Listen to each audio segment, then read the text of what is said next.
എൻ്റെ വീട്ടിൽ അപ്പനും അപ്പൻ്റെ പെങ്ങന്മാർക്കും എല്ലാം വെരിക്കോസ് വെയിനുണ്ട്. അപ്പം അതുകൊണ്ട് തന്നെ എന്നോട് പണ്ട് തൊട്ട് എല്ലാവരും പറയും വീട്ടിലെല്ലാവർക്കും വെരിക്കോസ് വെയിൻ ഉണ്ട്, നിനക്ക് എന്തായാലും വരുമെന്ന്. അപ്പോൾ അതുകൊണ്ട് റീസെൻ്റ്ലി എൻ്റെ കാലിൻ്റെ ഞരമ്പിൻ്റെ കളർ മാറിയ സമയത്ത് ഞാൻ സ്വയം തീരുമാനിച്ചു വെരിക്കോസ് വെയിൻ തന്നെ നേരത്തെ തന്നെ ചികിത്സ എടുത്തേക്കാം. കാരണം ഞാൻ കേട്ടിട്ടുണ്ട് വെരിക്കോസ് വെയിൻ വന്നാൽ പൊട്ടിക്കഴിഞ്ഞാൽ അത് പിന്നെ ബ്ലീഡിങ് നിൽക്കത്തില്ല, ഇതൊക്കെ ഉള്ള പേടികൾ എനിക്കുണ്ട്. അപ്പോൾ ഞാൻ ഡോക്ടറെ അടുത്ത് ചെന്നിട്ട് കാണിച്ചു, എൻ്റെ ഈ വരയും പാടും ഒക്കെ വെരിക്കോസ് വെയിൻ ആണെന്ന് വെച്ചപ്പോൾ അവർ പറഞ്ഞു അത് വെരിക്കോസ് വെയിൻ ഒന്നും അല്ല, പൊക്കോളാൻ പറഞ്ഞു. അപ്പോൾ എൻ്റെ ചോദ്യങ്ങൾ, അപ്പോൾ ഈ വെരിക്കോസ് വെയിൻ എന്ന് പറയുന്ന സംഭവം പാരമ്പര്യമായിട്ട് വരുന്നതാണോ?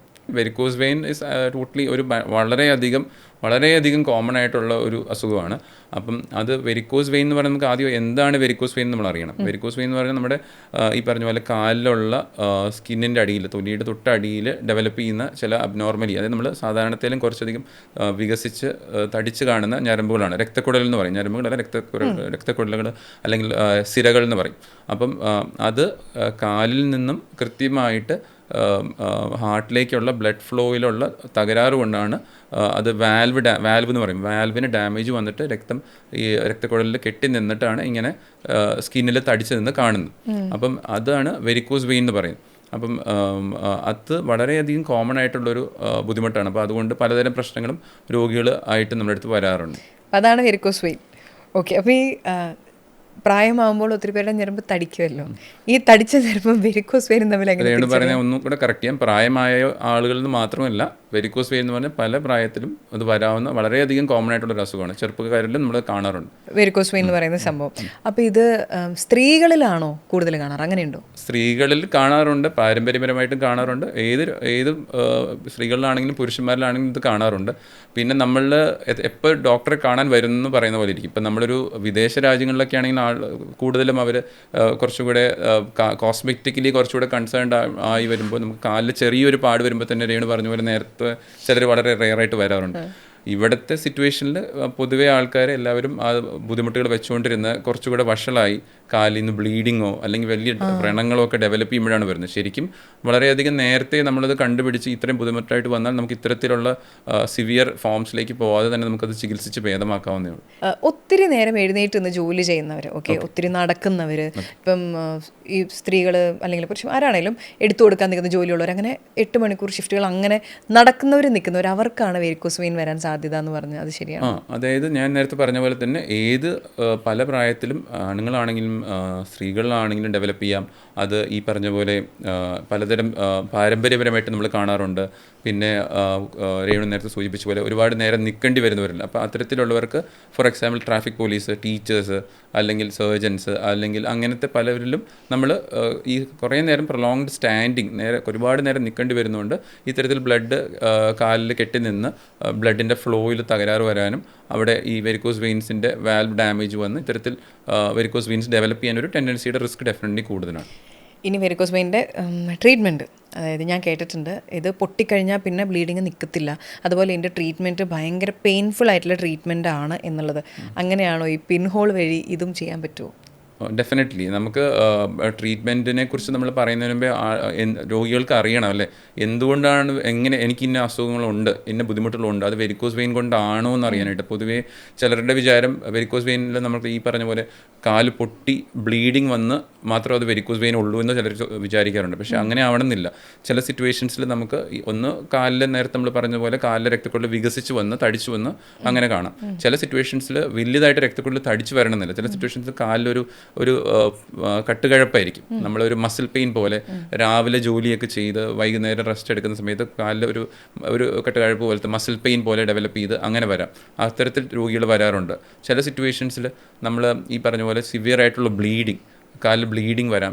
ചിലരിൽ കാലിൽ വ്രണങ്ങൾ, അൾസർ പോലെ ഡെവലപ്പ് ചെയ്തും വരാൻ ചാൻസ് ഉണ്ട്. അപ്പോൾ ഈ വെരിക്കോസ് വെയിൻ്റെ അസുഖത്തിൽ നമ്മൾ പണ്ട് കാലത്ത് നമുക്ക് ഈ പറഞ്ഞ പോലെ ഒരു പക്ഷേ ഒരു ശസ്ത്രക്രിയ ഓപ്ഷൻ മാത്രമേ നമുക്കുള്ളൂ. നമ്മൾ രക്തക്കുഴൽ നമ്മൾ വലിച്ചു മാറ്റി അത് നമ്മൾ വലിയൊരു അനസ്തീഷ്യ വേണ്ടതും കുറേ നാൾ ഒരു റെസ്റ്റ് ഒക്കെ വേണ്ട രീതിയിലുള്ള ഓപ്പറേഷൻസ് ഓപ്ഷനേ പണ്ട് ഉണ്ടായിരുന്നുള്ളൂ. ഇന്ന് നമുക്ക് രേണു ചോദിച്ച പോലെ പിൻഹോൾ, അതായത് ഒരു intervention interventional radiology treatment options വളരെയധികം എഫക്റ്റീവ് ട്രീറ്റ്മെൻറ്റ് ഓപ്ഷൻസ് ഉണ്ട്.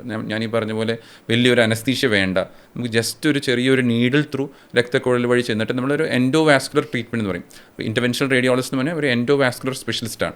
അപ്പോൾ ഇത്തരത്തിൽ എൻഡോവാസ്കുലർ വെസൽസിൻ്റെ രക്തക്കുഴലിനകത്തൂടെ നമ്മൾ ഒരു പോയിന്റിൽ കൂടെ കയറി നമ്മൾ ഈ പറഞ്ഞ പോലെ ലോക്കൽ അനസ്തീഷ്യയിൽ ചെന്ന് നമ്മൾ രക്തക്കുഴലിൽ നമ്മൾ ട്രീറ്റ് ചെയ്യുന്ന പലതരം ട്രീറ്റ്മെൻറ്റ് ഓപ്ഷൻസ് ഉണ്ട്.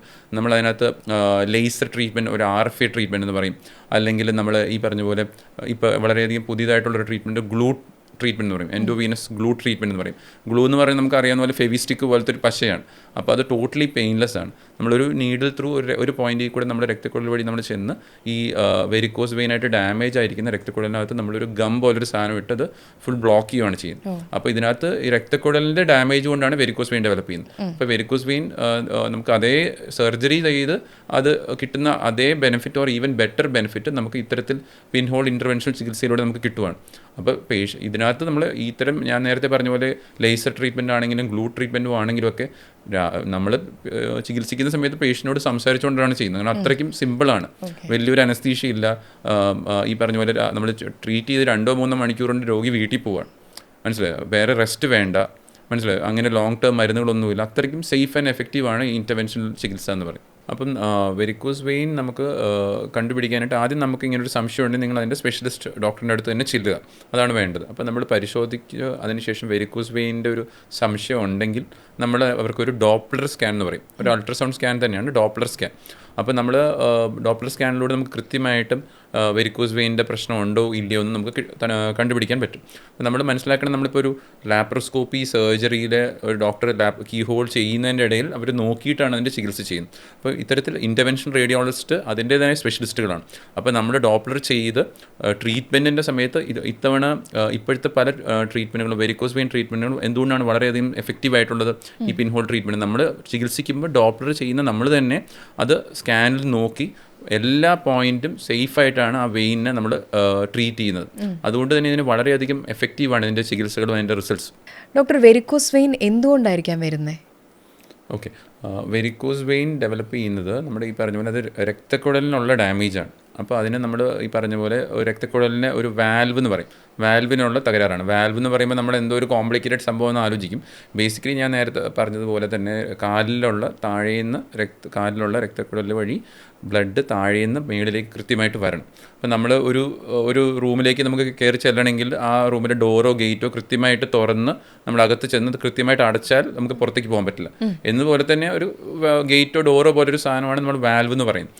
അപ്പോൾ ഇത്തരത്തിൽ വാൽവ് രക്തക്കുഴലിൽ കൃത്യമായിട്ട് തുറന്ന് അടച്ച് അല്ലെങ്കിൽ കൃത്യമായിട്ട് പ്രവർത്തിക്കണം. എന്നാലാണ് താഴേന്ന് ബ്ലഡിന് മേളിലേക്ക് വന്ന് ആ വാൽവ് അടയണം, പിന്നെ മേളിലെ വാൽവ് തുറക്കുമ്പോൾ മേളിലേക്ക് പോകണം. ഇത്തരത്തിൽ കൃത്യമായിട്ട് പ്രവർത്തിച്ചില്ലെങ്കിൽ വാൽവിന് ഡാമേജ് ഉണ്ടെങ്കിൽ രക്തക്കുഴലിൽ ഇങ്ങനെ രക്തം കെട്ടി നിൽക്കാം. അങ്ങനെ വരുമ്പോഴാണ് നമ്മൾ പൊതുവേ വെരിക്കോസ് വെയിനിൽ നമ്മൾ ഇങ്ങനെ ഡെവലപ്പ് ചെയ്യുന്നത്. നമ്മൾ പിന്നെ പലരിലും നമ്മൾ കാണാറുണ്ട്, സ്ത്രീകളിൽ അവർ പ്രഗ്നൻസി അല്ലെങ്കിൽ ഡെലിവറി കഴിയുമ്പോൾ തൊട്ട് ഉണ്ടായിരുന്നു. ഒരു 20 വർഷം 30 വർഷം മുമ്പ് എൻ്റെ പ്രഗ്നൻസി കഴിഞ്ഞപ്പോഴാണ് ആദ്യമായിട്ട് വെരിക്കോസ് വെയിൻ കണ്ടു തുടങ്ങിയെന്ന് പറയും. അതെന്തുകൊണ്ടാണ്? ഈ പ്രഗ്നൻസി സമയത്ത് യൂട്രസ് ഇങ്ങനെ വികസിച്ച് വരുന്ന സിറ്റുവേഷനിൽ പ്രഷർ വന്ന് കാലിലേക്കുള്ള ബ്ലഡ് കൃത്യമായിട്ട് മേളിലേക്ക് പോകാതെ പ്രഷർ എഫക്റ്റ് കൊണ്ടും ഇത്തരത്തിൽ സ്കിന്നിനടിയിൽ ഡെവലപ്പ് ചെയ്യാൻ സാധ്യതകൾ നമ്മൾ കാണാറുണ്ട്. ഡോക്ടർ, വെരിക്കോസ് വെയിൻ്റെ പല ചികിത്സകൾ പല ആളുകളായിട്ട് പറഞ്ഞു കേട്ടിട്ടുണ്ട്. ഗൂഗിൾ യൂണിവേഴ്സിറ്റിയിൽ കണ്ടിട്ടുണ്ട്, സോഷ്യൽ മീഡിയയിൽ കണ്ടിട്ടുണ്ട്. അതായത് അട്ട കൊണ്ട് കടിപ്പിച്ച് വെരിക്കോസ് വെയിൻ മാറ്റിക്കാം, അങ്ങനെ ഒരു അട്ടയുണ്ടോ? അപ്പോൾ ഞാൻ ഇതിനെക്കുറിച്ച് പ്രത്യേകിച്ച് ഞാൻ ഒന്നും കമൻറ്റ് ചെയ്യുന്നില്ല. കാരണം നമ്മൾ കൃത്യമായിട്ട് നമ്മുടെ വളരെയധികം രേണു പറഞ്ഞ പോലെ സയൻറ്റിഫിക് അല്ലാത്ത പലതരം ചികിത്സാ രീതികൾ നമുക്ക് പ്രചാരത്തിലുണ്ട്. വെരിക്കോസ് വെയിനിൻ്റെ പ്രശ്നം നമ്മൾ രക്തക്കുഴലിനാണ്, രക്തത്തിന് ഒരു കുഴപ്പമില്ല, മനസ്സിലായോ? അപ്പം നമ്മൾ ഈ രേണു പറഞ്ഞ പോലെ അട്ടയുടെ കാര്യങ്ങളൊക്കെ പറഞ്ഞത് ഈ പറഞ്ഞ രക്തക്കുഴലിൽ അശുദ്ധമായിട്ടുള്ള രക്തത്തിനെ നീക്കം ചെയ്യാൻ അട്ടേനെ കൊണ്ട് കടിപ്പിച്ച് അത് മാറ്റി വെരിക്കോസ് വെയിൻ ചികിത്സിക്കുക എന്നൊക്കെ പറയും. അതിനകത്ത് അട്ടയ്ക്ക് കുറച്ച് രക്തം കിട്ടുന്നല്ലാതെ അതിനകത്ത് പ്രത്യേകിച്ച് ഗുണമൊന്നുമില്ല. കാരണം രക്തം കുറച്ച് മാറുന്നു, പക്ഷേ കുറച്ച് കഴിയുമ്പോൾ വീണ്ടും വെരിക്കോസ് വെയിൻ ഡെവലപ്പ് ചെയ്യുന്നു. കാരണം അതിനകത്ത് രക്തക്കുഴലിനാണ് ഡാമേജ്. അപ്പോൾ അത് ചികിത്സിക്കാതെ വെരിക്കോസ് വെയിനിന് ഒരു എഫക്റ്റീവ് ട്രീറ്റ്മെൻറ്റ് നമുക്ക് കിട്ടുന്നില്ല.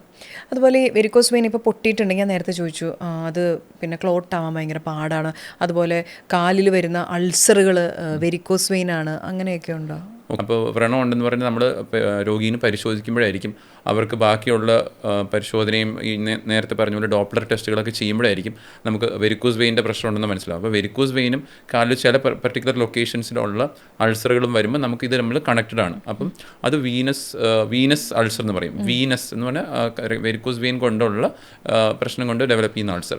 അത്തരത്തിലുള്ള അൾസറുകൾ നമ്മൾ വെരിക്കോസ് വെയിൻ ട്രീറ്റ് ചെയ്ത് കഴിഞ്ഞാൽ പൂർണ്ണമായിട്ട് നമുക്ക് ഭേദമാക്കാവുന്നേ ഉള്ളൂ. വെരിക്കോസ് വെയിൻ്റെ പ്രശ്നം മാറുന്നു, കാലിൽ അൾസർ മാറുന്നു, ചിലർക്ക് ഇത് കാലിൽ ചൊറിച്ചിലുണ്ട് വെരിക്കോസ് വെയിൻ കൊണ്ട്, അത് മാറും, കാലിലെ വേദന മാറും. അങ്ങനെ പൂർണ്ണമായിട്ടും നല്ല രീതിയിൽ ആളുടെ ആരോഗ്യം അവർക്ക് തിരിച്ചു കിട്ടുകയാണ്.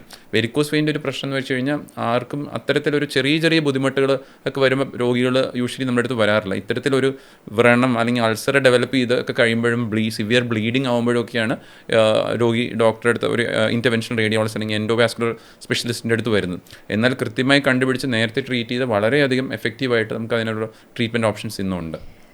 പിന്നെ ഇത് അൺറിലേറ്റഡ് ആണോ എന്ന് എനിക്കറിയത്തില്ല, പക്ഷേ ഇപ്പോൾ കാലിലെ വ്രണം എന്ന് പറഞ്ഞുകൊണ്ട് ഞാൻ പറയാം. ഇപ്പോൾ എൻ്റെ അമ്മയുടെ ബ്രദറിന് ഷുഗർ വന്നിട്ട് പുള്ളിയുടെ ഒരു വിരൽ ആദ്യം മുറിച്ചു, അതിനുശേഷം രണ്ടാമത്തെ വിരൽ മുറിച്ചു. അപ്പോൾ അത് സർജിക്കൽ പ്രൊസീജിയറാണല്ലോ, അതിനുശേഷം ക്ലീനിങ്ങും പരിപാടി ഇതെല്ലാം ഞാൻ കണ്ടിട്ടുണ്ട്. ഈ പറഞ്ഞ പിൻഹോൾ ക്യൂരിയസ് ആയിട്ട് ചോദിക്കുകയാണ്, ഡയബറ്റീസിന് അല്ലെങ്കിൽ ഇങ്ങനത്തെ ഇതിന് ഈ ഇത്തരം ട്രീറ്റ്മെൻറ്റ് എടുക്കാനായിട്ട് പറ്റുമോ?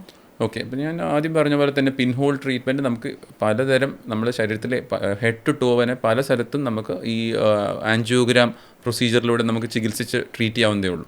അപ്പം ഈ ഡയബറ്റിസും അൾസറിനെയും കുറിച്ച് ചോദിച്ചു പറഞ്ഞാണ് നമ്മൾ അതിനെയും വളരെ എഫക്റ്റീവായിട്ട് നമുക്കിപ്പം നേരത്തെ ഹാർട്ട് ബ്ലോക്കിനെ കുറിച്ച് പറഞ്ഞു. ഹാർട്ട് ബ്ലോക്കിൽ നമ്മൾ ഹാർട്ടിലെ രക്തക്കുഴൽ ബ്ലോക്കായിട്ട് അത് ഒരു കാർഡിയോളജിസ്റ്റ് ട്രീറ്റ് ചെയ്യുന്ന പോലെ തന്നെ ഇത്തരത്തിൽ കാലിലേക്കുള്ള രക്തക്കുഴലിലേക്കുള്ള ബ്ലഡിലെ ഫ്ലോ കുറയുന്നതുകൊണ്ട് ഇത്തരത്തിൽ വിരൽ മുറിച്ച് മാറ്റുന്ന ഒരു സിറ്റുവേഷനിലേക്ക് പോകാറുണ്ട്. അപ്പം നമ്മൾ കേൾക്കും ഡയബറ്റിസ് വന്നു, അത് വഷളായി, കാലിലേക്കുള്ള ബ്ലഡ് ഫ്ലോ കുറഞ്ഞു, കാലിലെ വിരലറ്റത്ത് കറുത്തു, അതിൽ ഫ്ലോ കുറഞ്ഞു, അത് വിരൽ മുറിച്ച് കളയേണ്ടി വന്നു. അതൊരു അവസാനത്തെ ഒരു സിറ്റുവേഷനാണ്, സർജറി ചെയ്തത് മാറ്റുക. പക്ഷേ നമ്മളത് നേരത്തെ കണ്ടുപിടിച്ച് ഫ്ലോ എന്താണ് എവിടെയാണ് കുറഞ്ഞതെന്ന് പറഞ്ഞു കഴിഞ്ഞാൽ നമുക്ക് അത് ആൻജിയോഗ്രാം ചെയ്ത് അതൊരു ഇൻ്റർവെൻഷണൽ റേഡിയോളജി എൻഡോവാസ്കുലർ ട്രീറ്റ്മെൻറ്റാണ്, നമ്മൾ സർജറി അല്ല. അത് നമ്മൾ കാലിലൊരു രക്തക്കുഴൽ വഴി നമ്മളൊരു നേരത്തെ പറഞ്ഞ പോലെ ഒരു 2 മില്ലിമീറ്റർ ഒരു ഓപ്പണിങ് ജസ്റ്റ് ഒരു നീഡിൽ ത്രൂ ചെന്ന് നമ്മൾ എക്സ്റേ ചെയ്ത് നമുക്ക് ആൻജിയോഗ്രാം ചെയ്ത് എവിടെയാണ് ബ്ലോക്ക് എന്ന് കണ്ടുപിടിച്ച് നമുക്ക് ആ ബ്ലോക്ക് നീക്കം ചെയ്ത് കഴിഞ്ഞാൽ വിരൽ മുറിക്കേണ്ട ആവശ്യമൊന്നുമില്ല. മനസ്സിലായോ? ഫ്ലോ കൃത്യമായിട്ട് ഇമ്പ്രൂവ് ചെയ്ത് കഴിഞ്ഞാൽ നമുക്ക് അത് പൂർണ്ണമായിട്ട് നമുക്കത് വിരലോ കാലോ സേവ് ചെയ്യാം. നമ്മളൊരു ലിംബ് സേവിങ് ട്രീറ്റ്മെൻറ്റ് എന്ന് പറയും, ലിംബ് സേവിങ് ട്രീറ്റ്മെൻറ്റ് പറ്റും. പക്ഷേ അത് വളരെയധികം നേരത്തെ കൃത്യമായി കണ്ടുപിടിച്ച് നമുക്കത് ഒരു ഇൻ്റർവെൻഷണൽ ചികിത്സയിലൂടെ ട്രീറ്റ് ചെയ്യാവുന്നതാണ്. ഇപ്പോൾ ഈ ഒത്തിരി മെലിഞ്ഞിരിക്കുന്ന ആളുകളോട് ചോദിക്കാറുണ്ട്, നിനക്ക് ഷുഗർ ഉണ്ടോ എന്ന്. അതുപോലെ അത് നമ്മൾ നാട്ടിൽ ചോദിക്കുന്ന ഒരു ചോദ്യമാണ്. അപ്പോൾ ശരിക്കും ഈ മുറിച്ച് കളയാതിരിക്കാൻ ഈ ട്രീറ്റ്മെൻറ്റ് ഉപകാരപ്രദമാകാൻ വേണ്ടിയിട്ട് നേരത്തെ നമുക്കത് തിരിച്ചറിയാൻ പറ്റുമോ? അതോ ബ്ലഡ് ഫ്ലോ കുറയുവാന്നൊക്കെ വിരലൊക്കെ കറക്കുന്നതിന് മുന്നേ കണ്ടുപിടിക്കാൻ പറ്റുമോ? തീർച്ചയായും. നമ്മൾ ഈ പറഞ്ഞ പോലെ ആദ്യം നമ്മുടെ എന്തുകൊണ്ടാണ് ഈ വിരലിലുള്ള പ്രശ്നം അല്ലെങ്കിൽ ബ്ലഡ് ഫ്ലോ കുറയാൻ ചാൻസ് ഉള്ള കാര്യങ്ങളൊന്നും ആലോചിക്കണം. Diabetes is A very common thing. പിന്നെ യങ്ങർ ഏജിൽ സ്മോക്കിംഗ്, അപ്പം അങ്ങനത്തെയൊക്കെ സിറ്റുവേഷൻസ് ഉള്ളവരിൽ നമ്മളത് കണ്ടുപിടിച്ച് ഈ ഡയബറ്റിസ് ലോങ് ടേം ഡയബറ്റിസ് ഉള്ളവരുടെ ഒരു കോംപ്ലിക്കേഷനാണ് നമുക്ക് അറിയുന്ന പോലെ സ്ട്രോക്ക്, ഹാർട്ടിൻ്റെ പ്രശ്നം, അല്ലെങ്കിൽ പെരിഫറൽ ആർട്ടീരിയൽ ഡിസീസ് എന്ന് പറയും, നമ്മൾ ഡിസ്കസ് ചെയ്യുന്ന കാലിലേക്കുള്ള ബ്ലഡ് ഫ്ലോ കുറയുന്നതിനെ പറയും.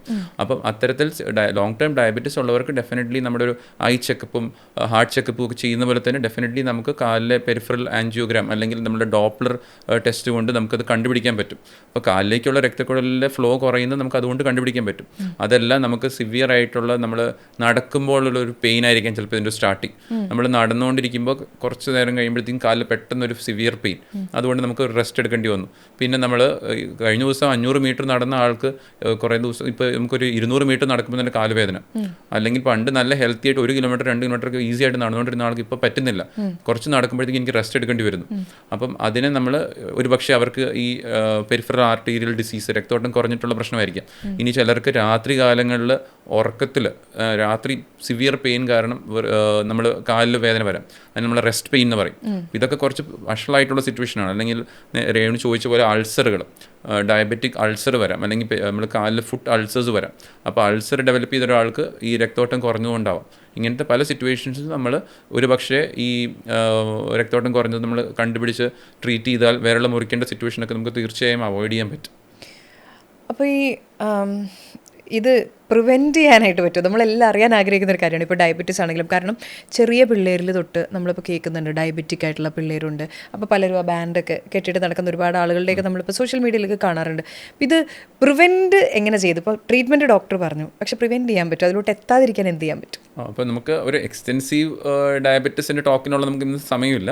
പക്ഷേ ഈ പറഞ്ഞ പോലെ ഡയബറ്റിസ് ഡിസീസ് ഉള്ള ഒരാൾ കണ്ടുപിടിച്ച് കഴിഞ്ഞ ഒരു രോഗിയാണെങ്കിൽ അവർ അതിൻ്റേതായ സ്പെഷ്യലിസ്റ്റിനെ കൃത്യമായി കണ്ട്, ഒരു ഫിസിഷ്യനെ കണ്ട് അതിൻ്റെ ഡയബറ്റിക് കൺട്രോളാണ് വളരെ ഇമ്പോർട്ടൻറ്റ്. നമുക്ക് അതിനുള്ള ലൈഫ് സ്റ്റൈൽ, ഫുഡ് മോഡിഫിക്കേഷൻ, കൃത്യമായിട്ട് മരുന്നുകൾ കറക്റ്റ് ടൈമിന് കാണുക, കൃത്യമായിട്ട് ഫോളോ അപ്പ് ചെയ്യുക. അങ്ങനെ ചെയ്താൽ ഇത്തരത്തിൽ പല കോംപ്ലിക്കേഷൻസ് നമുക്ക് അവോയ്ഡ് ചെയ്യാൻ പറ്റും. അതുപോലെ ഇപ്പം നമ്മൾ ഈ ട്രീറ്റ്മെൻറ്റിൻ്റെ കാര്യം പറഞ്ഞല്ലോ, ഈ പിൻഹോളാണ് നമ്മൾ ചെയ്യുന്നത്. ഇപ്പോൾ ഈ കാല് മുറിച്ച് കളഞ്ഞവർ, വിരൽ മുറിച്ച് കളഞ്ഞ, അങ്ങനെ ഒരുപാട് കേസിലുള്ള ആളുകൾ ഇത് ചെയ്തിട്ടുണ്ടെങ്കിൽ അതിലോട്ട് എത്താണ്ടിരിക്കാൻ നമുക്ക് പറ്റും എന്നല്ലേ ഈ പറയുന്നത്. അപ്പോൾ ഇത് കഴിഞ്ഞാൽ അവർ കഴിക്കുന്ന പോലത്തെ മരുന്നുകൾ, സാധനങ്ങളൊന്നും നമ്മൾ കഴിക്കണ്ട. ഓക്കെ, അപ്പം നമ്മൾ ആദ്യമായി നമ്മൾ പറഞ്ഞത് നമുക്ക് ഈ രക്തോട്ടം കുറഞ്ഞ പ്രശ്നങ്ങളുള്ളവർ, പെരിഫറൽ ആർട്ടീരിയൽ ഡിസീസ് ഉള്ളവർക്ക്, ഈ പറഞ്ഞ പോലെ അൾസർ അല്ലെങ്കിൽ സിവിയർ റെസ്റ്റ് പെയിൻ അങ്ങനത്തെ ബുദ്ധിമുട്ടുകളുള്ള ഒരാൾക്ക് നമ്മൾ ചികിത്സിച്ച് നമുക്ക് അത് ആൻജിയോഗ്രാം ചെയ്ത് നമ്മൾ ബ്ലോക്ക് എന്തെങ്കിലും ഉണ്ടെങ്കിൽ നമ്മൾ ആൻജിയോപ്ലാസ്റ്റി, നമ്മൾ ബേസിക്കലി ആ ബ്ലോക്കുള്ള ഭാഗം നമ്മൾ വികസിപ്പിച്ച് തുറക്കുകയാണ് ചെയ്യുന്നത്. തുറക്കുകയാണ് ചെയ്യുന്ന ആൻജിയോപ്ലാസ്റ്റി എന്ന് പറഞ്ഞാൽ. അത്തരത്തിൽ നമ്മൾ ചികിത്സിച്ച് ഭേദമാക്കി ഫ്ലോ നല്ലോണം ഇമ്പ്രൂവ് ചെയ്ത് കഴിഞ്ഞാൽ അവർക്ക് തീർച്ചയായും ഡയബറ്റിസിൻ്റെ മരുന്നുകളും കാര്യങ്ങളും കൃത്യമായിട്ട് കഴിക്കേണ്ടി വരും. അതല്ലാതെ ലോങ് ടേം മരുന്നുകൾ നമ്മുടെ എല്ലാ സിറ്റുവേഷൻസിലും അതിൻ്റെ ആവശ്യം വരുന്നില്ല. ഇതേപോലെ നമ്മൾ ചികിത്സിച്ച് വീട്ടിൽ പോയി കഴിഞ്ഞാൽ അങ്ങനെ റെസ്റ്റും കാര്യങ്ങളൊന്നും വേണ്ടാത്തൊരു ട്രീറ്റ്മെൻറ്റാണ്. അപ്പോൾ ഈ ചികിത്സ പിൻഹോൾ എന്ന് പറയുന്നത് ശരീരത്തിൽ എവിടെ നമ്മുടെ ആർട്ടറിയിൽ ബ്ലോക്ക് ഉണ്ടെങ്കിലും ചെയ്യാൻ പറ്റും എന്നല്ലേ അതിൻ്റെ അർത്ഥം. അതായത് ഇപ്പോൾ ഹാർട്ടിനാണെങ്കിലും നമ്മളങ്ങനെ ബ്ലോക്ക് വന്നു, അപ്പോൾ അവിടെ അതിതാണ് സ്റ്റെൻറ്റ് ഇടുന്നു, അപ്പോൾ ഇങ്ങനത്തെ പരിപാടികളെല്ലാം നമ്മൾ കേട്ടിട്ടുണ്ട്. അപ്പോൾ അതായത് അങ്ങനെ വരുന്ന ഓരോ ബ്ലോക്കും ശരിക്കും പിൻഹോൾ വഴി ട്രീറ്റ് ചെയ്യാം. മനസ്സിലായി. എനിക്ക് മനസ്സിലായി, രേണു കുറച്ച് എക്സൈറ്റഡ് ആണ്. അതേ പോയിന്റിൽ രേണുസ് എങ്ങനെ ഇത് ചെയ്യാൻ പറ്റും എന്നറിയില്ല. കാരണം അത് പലർക്കും ഇതിനെക്കുറിച്ചുള്ള കൃത്യമായിട്ടുള്ള കാര്യങ്ങൾ അറിയാത്തത് കൊണ്ടാണ് നമ്മൾ അത് കറക്റ്റ് അതിൻ്റെ സ്പെഷ്യലിസ്റ്റിലേക്ക് എത്താത്തത്. നമ്മൾ മനസ്സിലാക്കാനായിട്ട് നമ്മളിപ്പോൾ പണ്ട് കാലത്ത് നമുക്കൊരു ബൈപ്പാസ് സർജറി ചെയ്തിട്ടാണ് ഹാർട്ടിൻ്റെ ഡിസീസ് ട്രീറ്റ് ചെയ്യാൻ പറ്റുള്ളൂ. ഇപ്പോൾ പല സിറ്റുവേഷൻസിൽ നമുക്കതൊരു ആൻജിയോപ്ലാസ്റ്റി, ഹാർട്ടിൻ്റെ ആൻജിയോപ്ലാസ്റ്റി കൊണ്ട് നമുക്കത് സർജറി അവോയ്ഡ് ചെയ്യാൻ പറ്റും. അല്ലെങ്കിൽ പണ്ട് ഓപ്പൺ സർജറി ആയിരുന്നു, നമുക്കൊരു കീ ഹോൾ സർജറി കൊണ്ട് ചെയ്യാൻ പറ്റും.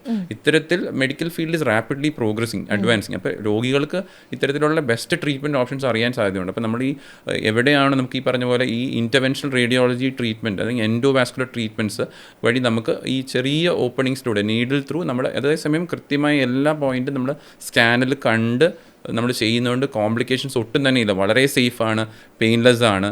നമുക്ക് വലിയൊരു മേജർ അനസ്തീഷ്യ ചിലപ്പോൾ വേണ്ടി വരത്തില്ല. പേഷ്യൻസ് നമ്മുടെ അടുത്ത് വന്ന് ട്രീറ്റ് ചെയ്ത് നെക്സ്റ്റ് ഡേ വീട്ടിൽ പോവാണ്, നടന്നു പോവാണ്. അതായത് നമ്മൾ വന്ന് ട്രീറ്റ് ചെയ്ത് നെക്സ്റ്റ് ഡേ നടന്നു പോകുന്നു. അവർക്ക് റെസ്റ്റ് വേണ്ട, ഫാസ്റ്റർ റിക്കവറി. മനസ്സിലായി, അവർക്ക് ലോങ് ടേം മരുന്നുകൾ വേണ്ടി വരത്തില്ല. അതായത് ഞാൻ പറഞ്ഞതുപോലെ തന്നെ ഇപ്പോൾ തൈറോയിഡിൻ്റെ ട്രീറ്റ്മെൻറ്റ് ആണെങ്കിൽ തൈറോയിഡ് ഗ്രന്ഥി എവിടെ നമ്മൾ കീപ്പ് ചെയ്തിട്ടാണ് തൈറോയിഡ് മുഴകൾ നമ്മൾ ട്രീറ്റ് ചെയ്യുന്നത്. ഫൈബ്രോയിഡ് ട്രീറ്റ്മെൻറ്റിൽ യൂട്രസിന് ഒരു കുഴപ്പമില്ല. അപ്പോൾ നമ്മൾ ഓർഗനെ പ്രിസർവ് ചെയ്യണം. അതായത് നമ്മൾ യൂട്രസ് അവിടെ നിൽക്കുന്നതുകൊണ്ട് നമ്മൾ നോർമൽ മെൻസസ് സ്ത്രീകൾക്ക് വരുന്നു. മനസ്സിലായി. അപ്പോൾ പിന്നെ നമുക്ക് ഒരു പെയിൻലെസ് ട്രീറ്റ്മെൻ്റ് ആണ്, നമുക്ക് റെസ്റ്റ് വേണ്ട. ഇതൊക്കെയല്ല എല്ലാവരുടെയും ഒരു ആഗ്രഹങ്ങൾ. ഡോക്ടർ, ഈ സർജറി എന്ന് പറയുന്നത് ഭയങ്കര പേടിപ്പിക്കുന്ന ഒരു കാര്യമാണ്. കീ ഹോൾ സർജറി എന്ന് പറഞ്ഞാൽ എനിക്ക് ചെയ്തിട്ടുണ്ട്, 2 സർജറിയും ചെയ്തിട്ടുണ്ട്. അതുകൊണ്ട് എനിക്കറിയാം 2 ആണെങ്കിലും പിന്നെ അതിൻ്റെ റെസ്റ്റായി പരിപാടികളായി ഇതാണ്. പക്ഷേ ഇതൊന്നും വേണ്ട, പിറ്റേ ദിവസം പോകാൻ പറ്റുന്ന പോലെ ഒരു മില്ലിമീറ്റർ വലുപ്പത്തിലൂടെ കയറ്റിയിട്ടുള്ള പിൻഹോൾ സർജറി എനിക്കൊരു പുതിയ അറിവായിരുന്നു. ഐ എം ഷുവർ ഇത് കേൾക്കുന്നവർക്കും. അപ്പോൾ വലിയ വലിയ സർജറികളിൽ നിന്നും കീ ഹോളിൽ നിന്ന് രക്ഷ നേടി പിൻഹോൾ വഴി പോകാനുള്ള ഒരു ഭാഗ്യം, ഇനി അങ്ങനെ ഒരു സർജറിക്ക് വേണ്ടി പോകേണ്ടി വന്നാൽ നമുക്ക് ആ വഴി പോകാമല്ലോ എന്നുള്ളൊരു ചിന്തയാണ് ഡോക്ടർ തന്നിരിക്കുന്നത്.